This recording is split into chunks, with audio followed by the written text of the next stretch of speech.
Him, her? Her. A her? What's her name? Shadow. Shadow. Do you like any of this, Shadow? You can help me? He says, I don't know. How much do I have to work for it?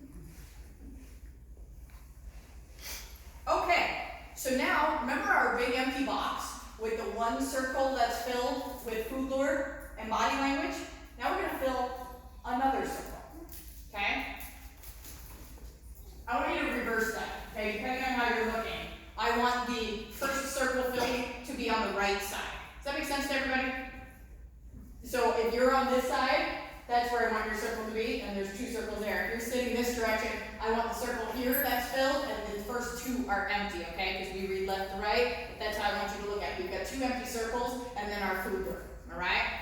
We're building our sequence backwards, and when we finally start using it, we're going to use it forward, right? It'll make more sense once I get going. But now, if you're on this side of the room, we've got one language here, and we're going to screw in this second language here, our leash pressure, and that's what our sequence will look like. It'll look blank, leash pressure, food lure. And if you're on this side, it'll look blank, leash pressure, food lure. That's how we're reading it, okay? So I want you to repeat this after me. This is so important. You're going to repeat it so many times. By the end of the seminar, you're going to know it backwards and forwards. What the dog knows least must come first in the sequence. Say it with me. What the dog knows least must come first in the sequence. So we already taught food lure and body language for the SIT camp anyway. So we don't need to start with that language. What language do I want to introduce now? What does the dog know least? Leash, right? They were already moving with the food, so I've got that done. So I'm going to introduce leash pressure first, and then follow it with my food lure that the dog already understands. Why would I want the language that the dog already understands to come after the confusing language? Because you can pair the unfamiliar with the familiar?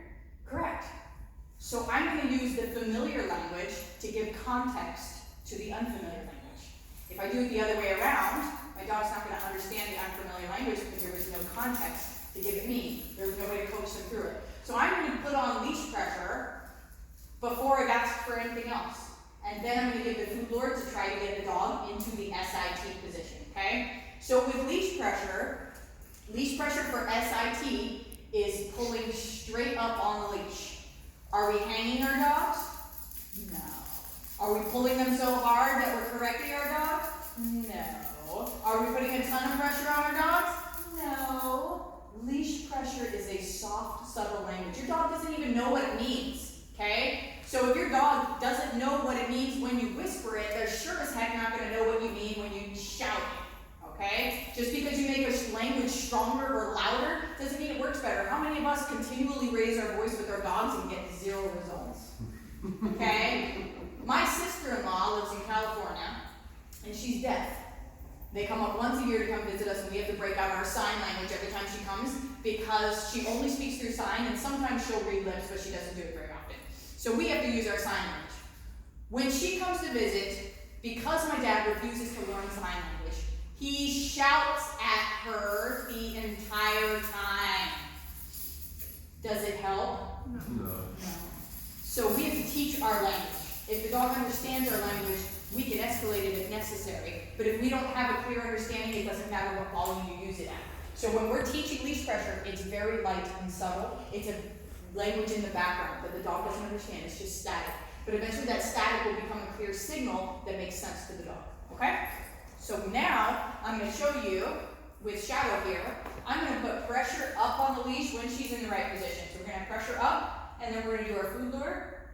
Yes. And I'm going to mark it. My leash pressure came first. My food lure came second. Did I ever give the command SIT? No. Say it again. I will not tell my dog to sit. Perfect. Okay, here we go. So now I'm going to bring the dog into me. Leash pressure, food lure. Yes. Does that make sense? We're giving the food lure to help the dog understand. Could we sit here and do this the whole time? Sure. Not a lot of understanding going on there, though, right? I need to give it context.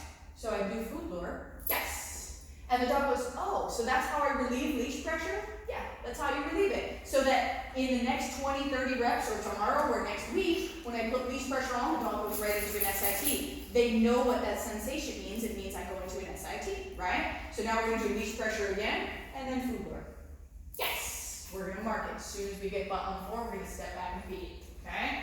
Show you one more time using this shadow here. Pressure, food lure. Yes! We're gonna mark it. Very nice. It's almost like dancing, right? You're starting to feel that. You're starting to see that with your dog. It's very, very smooth. Pressure, food lure.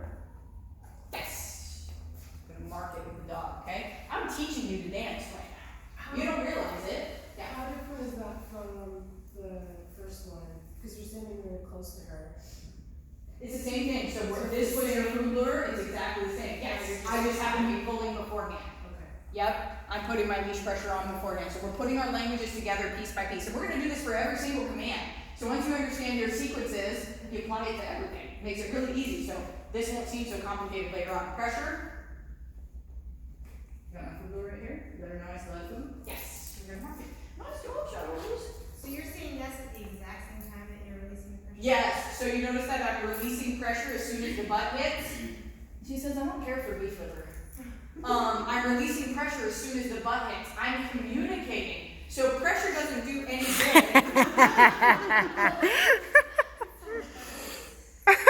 She says, ugh.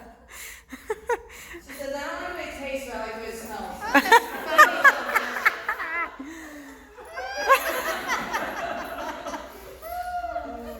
So you want me to tell you something funny? It's cute, but this is survival instinct. She's actually too stressed to eat it right now. She's marking it with the scent glands in her face to preserve it for later. She's gonna save it. You kind of get the idea?